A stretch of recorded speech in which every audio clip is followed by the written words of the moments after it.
নমস্কার, কেমন আছেন আপনারা? আশা করি প্রত্যেকেই ভালো আছেন। বৃহস্পতির সঞ্চার মিথুন রাশিতে। এখন তাহলে আমাদের জার্নিটা এবার শুরু হবে কোথা থেকে? কুম্ভ রাশি থেকে। কুম্ভ রাশির 2025-এ এই যে বৃহস্পতি যে মিথুন রাশিতে ট্রানজিট করলো, তাহলে কুম্ভ রাশির যাত্রা আগামী 1 বছরের জন্য কেমন হতে চলেছে। বৃহস্পতি কে? বৃহস্পতি হচ্ছে কুম্ভ রাশি সাপেক্ষে 2, মানে অর্থের কারক গ্রহ, চিন্তনের কারক গ্রহ, মগজের কারক গ্রহ, আবার আইডিয়াজের কারক গ্রহ। আবার বলা যেতে পারে যে বৃহস্পতি সে তো আবার রাশির একাদশ, তার মানে নৈসর্গিক সফলতার কারক গ্রহ, অর্থনীতির কারক গ্রহ, অর্থের কারক গ্রহ, লিকুইড ক্যাশের কারক গ্রহ, বড় সফলতার কারক গ্রহ। সে কোথায় গিয়ে অবস্থান করছে? রাশি হইতে পঞ্চমে। তার কারণ কুম্ভ রাশি থেকে যদি আপনি মিথুন রাশি গণনা করেন, দেখবেন কুম্ভ রাশি হইতে মিথুন রাশি হচ্ছে রাশির পঞ্চম স্থান। তাহলে বৃহস্পতি আপনার 2 আর 11 এখন গিয়ে অবস্থান করছে কোথায়? এখন গিয়ে অবস্থান করছে পঞ্চমে। পঞ্চম থেকে তার দৃষ্টি কোথায়? আপনার রাশির উপর পড়ছে। তার মানে ভাবুন, আপনার অর্থপতি আর আপনার একাদশপতির দৃষ্টি যখন আপনার রাশির উপর পড়ছে, তো ন্যাচারালি একটা ভালো বার্তা তো আপনাদের জীবনে আসতে চলেছে যদি আপনি কুম্ভ রাশির জাতক এবং জাতিকা হন। যদিও কুম্ভ রাশির জাতক জাতিকারা অনেকেই কমেন্ট করবেন যে দাদা, কুম্ভ রাশির কি আদৌ কি কোনোদিন ভালো হয়? সেটা আলাদা প্রশ্ন। সেই সমস্ত মানুষদের কোনোদিনই ভালো হয় না যারা ভাবেন যে আমাদের ভালো হবে না, ভালো হয় না, ভালো হয় না, বা যাদের চেষ্টা কম বা যারা হারতে পছন্দ করেন তাদের ক্ষেত্রটা আলাদা। কিন্তু যারা লড়াই করতে পছন্দ করেন, যারা ভাঙবেন তবু মচকাবেন না, তাদের জন্য আমার এই বার্তা। কারণ আমার তাদেরকে খুব ভালো লাগে যে আমি ভেঙে পড়বো কেন, আমি মচকাবো কেন না। আমার জীবনে তো অনেক ঝড় আসতেই পারে, ঝড় আসে কেন? অর্থাৎ আমাকে কিছু শেখানোর জন্য। আমার রাস্তায় কিছু বিপদ পড়েছিল বা আমার রাস্তায় কিছু নোংরা পড়েছিল, সেগুলোকে ক্লিন করার জন্য। তার মানে আমাদের জীবনে নেগেটিভ আসে আমাদেরকে পরিষ্কার করার জন্য। এবার আমরা যদি সেটাকে অ্যাকসেপ্ট করি, আমরা খুব তাড়াতাড়ি সেখান থেকে পরিষ্কার হয়ে বেরিয়ে যাব। আমরা যত সেটাকে অ্যাকসেপ্ট করতে পারবো না, আমরা ওই নোংরার মধ্যেই পড়ে থাকবো। তার মানে আমরা ওই পাকের মধ্যে পড়ে থাকবো। আজকে আপনার অর্থপতি যখন আপনার রাশির উপর দৃষ্টি দেবে, তার মানে আপনার জন্য সুযোগ বৃদ্ধি করবে। 1, আপনার জন্য ফাইন্যান্সকে সে ক্রিয়েট করবে। এটা 2, আপনার জন্য নতুন নতুন আইডিয়াস ক্রিয়েট করবে। এটা 3, আপনি যদি ক্রিয়েটিভ পার্টে থাকেন সেখানে আপনার নাম, যশ, খ্যাতি, প্রভাব প্রতিপত্তি সে বাড়াতে আরম্ভ করবে। এটা 4, আপনাদের মধ্যে এডুকেশনাল কোয়ালিটি এখন বাড়তে আরম্ভ করবে। আপনারা যে জায়গায় হাত দেবেন সেই জায়গায় সফল হতে আরম্ভ করবেন। আপনাদের এখন এডুকেশনাল কেরিয়ার, আপনাদের এখন প্রফেশনাল কেরিয়ার, আপনাদের এখন বিজনেসের কেরিয়ার, আপনাদের এখন ফাইন্যান্সিয়াল কেরিয়ার, এগুলো সবই এখন একটা বেটারমেন্টের জায়গায় এখন কুম্ভ রাশির কিন্তু পৌঁছচ্ছে। নতুন চাকরি কুম্ভ রাশির কিন্তু এখন আশা করাটা উচিত, এবং ভালো চাকরি কুম্ভ রাশির এখন মিলবেই, এটা তো বড় কথা। এবং আপনার একাদশ, আপনার 2 যখন পঞ্চমে গিয়ে আপনার রাশির উপর দৃষ্টি দিচ্ছে, বিদেশের দিকে আপনাকে আস্তে আস্তে আপনার মাথার মধ্যে একটা এখন ক্রিয়েট হবে যে আপনি বিদেশের দিকে চলে যাব, বাড়ি থেকে দূরে চলে যাব, নিজেকে একটু সেলফ সেন্টার্ড করে দেবো, একটু এক ঘরে করে দেবো, বা একটু নির্জনতা এখন একটু আপনারা পছন্দ করতে পারেন। দেখুন, আপনারও বায়ু, বৃহস্পতিও বায়ুতে গিয়েছে, বায়ু থেকে তার দৃষ্টি বায়ুতে, তো ন্যাচারালি একটা আনন্দ তো কুম্ভ রাশির জাতক জাতিকারা পাবেন তো বটেই। এবং দেখুন, যারা বাচিক শিল্পী, যারা কণ্ঠস্বরের কাজ করেন, যারা অভিনয় করেন বা যারা গান করেন, যারা আবৃত্তি করেন, তাদের জন্য একটা দারুণ একটা সময় কিন্তু এসেছে। শুধু তাই নয়, দ্বিতীয়পতি আর একাদশপতি আপনার পঞ্চমে বসেছে, আপনার রাশির উপর দৃষ্টি। আপনি যদি কোনো পলিটিক্যাল পার্সন হন, বা আপনি যদি আপনার কেরিয়ারের মধ্যে আপনি আছেন, আপনি যদি ভাবছেন যে আপনার পলিটিক্যাল কেরিয়ারকে আপনি আরেকটু এনহ্যান্স করবেন, তাহলে তো আমি বলবো, আপনি যদি কুম্ভ রাশি হয়ে থাকেন, তাহলে এই মুহূর্তে আপনি যে স্পিচ রাখবেন সমাজের সামনে, সেই স্পিচ মানুষ নেবে, অ্যাকসেপ্ট করবে, আপনার স্পিচ শুনতে মানুষ পছন্দ করবে।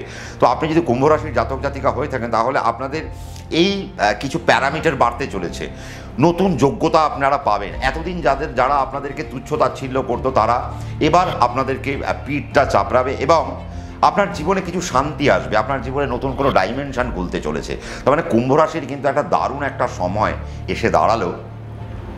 আমি জানি না কুম্ভ রাশির জাতক জাতিকারা কতটা এই সুযোগ সুবিধা নিতে পারবেন। বেসিক্যালি এখন কুম্ভের এমন একটা সময়, আগামী 1 বছর, যেই সময়টার উপর দিয়ে হাঁটতে হাঁটতে হাঁটতে হাঁটতে যদি আপনারা যান, আপনারা ম্যাসিভ জীবনের পরিবর্তন ঘটাতে সমর্থও হবেন। শুধু তাই না, এবার আপনাকে জেনে নিতে হবে আমি কি করব, কেন করব, কখন করব, কোথায় করব, কিভাবে করব। তার মানে আমি সবসময় এই 5W1H এর কথাটাকে আমি খুব গুরুত্ব দিই।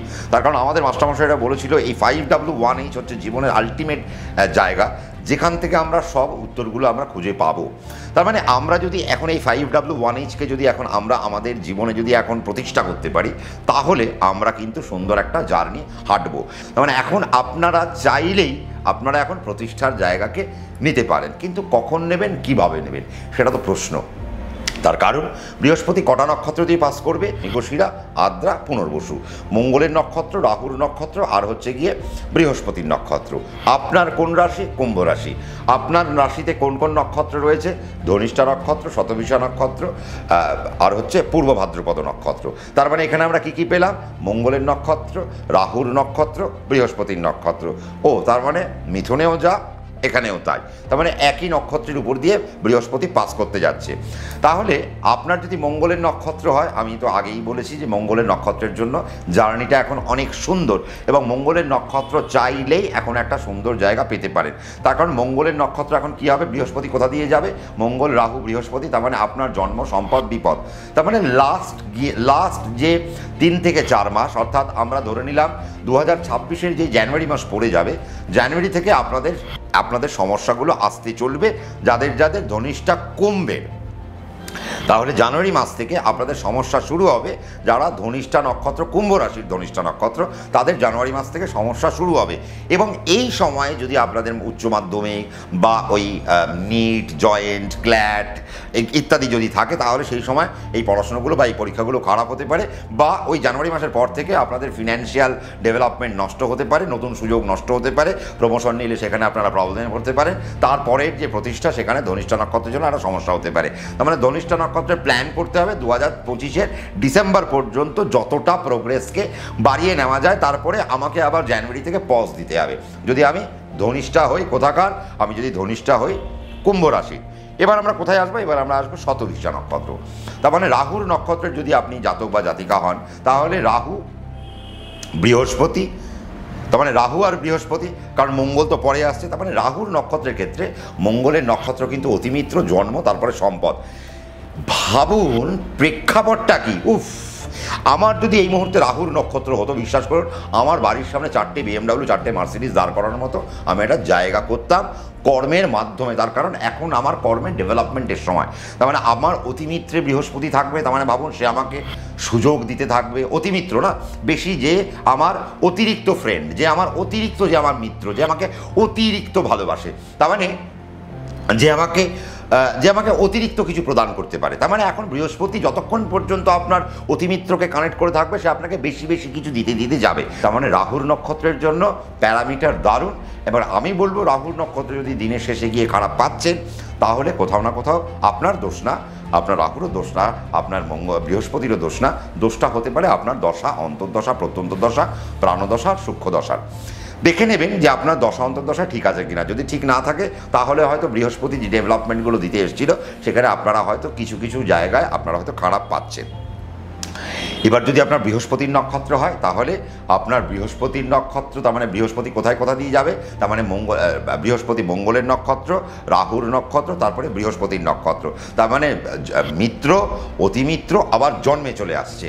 তার মানে ভাবুন এখানেও আমার যা ট্রেড দেখতে পাচ্ছি, যে পূর্ব ভাদ্রপদ নক্ষত্র, কুম্ভ রাশি, তারাও তো খুব একটা খারাপ নেই। তার মানে তাদের জন্য পুরো পথটাই খোলা। মানে আমরা ধনিষ্ঠাকে দেখলাম জানুয়ারি থেকে খারাপ, কিন্তু বাকি শতভিষা নক্ষত্র আর আমরা পূর্ব ভাদ্রপদ নক্ষত্রের জন্য আমরা পুরো প্যারামিটারটাই ভালো ছেড়ে রাখলাম। তার কারণ আগামী একটা বছর পূর্ব ভাদ্রপদ আর শতভিষা ভালো ডোমেনে থাকবে, ভালো জোনে থাকবে, ডেভেলপমেন্টগুলো পাবে। এডুকেশান, স্বাস্থ্য, শিক্ষা, চাকরি, ব্যবসা, অর্থ, সামগ্রিক দিক থেকে তাদের একটা ডেভেলপমেন্ট হবে। নাম, ডাক, যশ, খ্যাতি, প্রভাব, প্রতিপত্তি বৃদ্ধি হওয়ার জায়গায় আসবে। এবং আপনারা যে সেক্টরে আপনারা জড়িয়ে রয়েছেন, সেই সেক্টর থেকে আপনাদের একটা উন্নতির একটা জায়গা আমি দেখতে পাচ্ছি পূর্ব ভাদ্রপদ নক্ষত্রের ক্ষেত্রেও। ধনিষ্ঠার ক্ষেত্রে একটু প্রবলেম থেকে যাবে জানুয়ারি মাস 2026 থেকে। মানে আমার মনে হয় যারা 2026-এ ধনিষ্ঠা নক্ষত্রের জাতক জাতিকা, কুম্ভ রাশি, মাধ্যমিক, উচ্চ মাধ্যমিক বা জয়েন্ট বা বড় পরীক্ষায় দেবেন, তাদের জন্য সমস্যা কিন্তু পড়তে হতে পারে। যদি মনে হয় আপনাদের দেখুন নিট তো সেই সময়ই হবে, কিন্তু যারা বড় পড়াশুনো করছেন তাদের জন্য যদি ধরুন আপনারা হয়তো নেট দেবেন, এই নেটটা হয়তো আপনি ভাবছেন না আমি সামনের বছর জুনে দেবো, কিন্তু আমি বলবো এবছর আপনি যদি ধনিষ্ঠা হয়ে থাকেন তাহলে আমি বলবো এবছর ডিসেম্বরের মধ্যে আপনি নেটটা শেষ করে ফেলুন, তাহলে আপনার নেট কোয়ালিফাই করার মতো একটা জায়গা আসবে।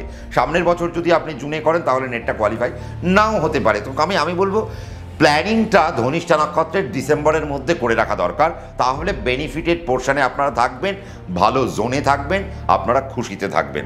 আপনাদের এখন ফাইন্যান্সিয়াল বেনিফিট প্রচুর পরিমাণে হবে, এখন মানসিক উন্নতি প্রচুর পরিমাণে হবে। আপনাদের যদি কোনো রকম রোগ থেকে থাকে, যে রোগগুলো অনেক দিন ধরে আন্ডার ট্রিটমেন্ট, তো সেই রোগগুলো বা লং টার্মের যে সমস্ত আপনাদের ব্যাধি ছিল সেই রোগগুলো এবার আস্তে আস্তে কমবে। শুধু কমবে না, কমার পাশাপাশি এগুলো একদম রিলিজ হয়ে যাবে এবং আপনার চিকিৎসা আস্তে আস্তে কমতে আরম্ভ করবে। আপনারা কিছু ভ্রমণের আনন্দ নেবেন, কিছু স্পিরিচুয়াল জার্নির আনন্দ নেবেন, এবং এখন আপনার আগামী 1 বছর যদি আপনি ধনিষ্ঠা না হয়ে থাকেন, ধনিষ্ঠা পর্যন্ত আমি বলবো সবারই এখন মন মেয়া মানসিকতা একটা ভালো জায়গায় আপনারা পাবেন, একটা আনন্দের মধ্যে দিয়ে যেতে যাবেন। শুধু ধনিষ্ঠা জানুয়ারি মাস থেকে খারাপ পাবেন, আর বাকি যদি পূর্বভাদ্রও খারাপ পাচ্ছেন, শতভিষাও খারাপ পাচ্ছেন, ধনিষ্ঠাও যদি খারাপ পাচ্ছেন, তাহলে আমি বলবো আপনার দশা অন্তর্দশায় কোনো একটা সমস্যা আপনি ঢুকেছে। তাহলে সেই জায়গা থেকে আপনাদের প্রশ্ন আসতে পারে, তাহলে সম্রাটদা এত ভালো একটা সময়কে আমরা কাজে লাগাবো কী করে যদি আমাদের খারাপ দশা আসে? কোনো প্রবলেম নেই, আপনার পছন্দের তো কোনো একজন অ্যাস্ট্রোলজার রয়েছেন, আপনার বাড়ির কোনো একজন অ্যাস্ট্রোলজার রয়েছেন, আপনি তার কাছে বসে পড়ুন, কীভাবে এই পথটাকে আপনি সিলেক্ট করবেন, আপনি কীভাবে এই পথটাকে সাজাবেন তার একটা চিত্র অঙ্কন আপনারা করে নেবেন আপনার পছন্দের অ্যাস্ট্রোলজারের কাছ থেকে। আশা করি প্রত্যেকের ভালো লাগলো। যদি ভালো লেগে থাকে তাহলে তো আপনি আমাকে একটা লাইক করবেন, এটুকু আমি জানি, শেয়ারও করে দেবেন যদি ভালো লেগে থাকে, আর আমাকে মোটিভেট করতে একটু ওই সাবস্ক্রাইব বাটনটা ক্লিক করে দেবেন, আর তার পাশে থাকা বেলকেও ক্লিক করে দেবেন। তাহলে কি হবে, আমি যে মুহূর্তে প্রোগ্রাম দেবো আপলোড করব তার নোটিফিকেশন আপনার কাছে পৌঁছে যাবে। আগামী দিনে থাকবো রাত্রি 9টায়, আপনারাও থাকবেন এই আশা নিয়ে আজকের প্রোগ্রাম এখানেই শেষ করছি। নমস্কার।